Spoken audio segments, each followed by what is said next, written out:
Hulk তাকে নিজের সবকিছু দিয়েছিল। অনুগ্রহ করে আমার কথা শোনো। আমি আর কথা বলতে চাই না। কিন্তু সে কখনো সম্মান দেয়নি।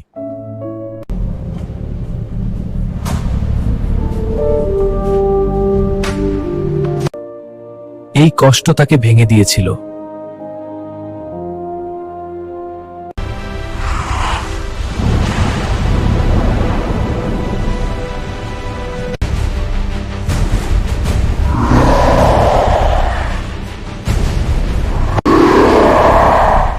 সে আর আগের হাল্ক নয়।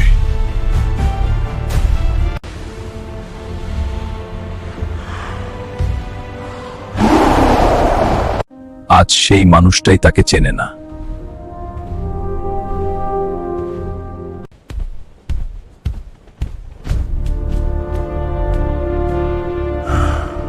বন্ধুরা, এরকম আরো মজার ভিডিও পেতে চ্যানেলটিকে লাইক করো, সাবস্ক্রাইব করো আর ভিডিওটা শেয়ার করে দাও।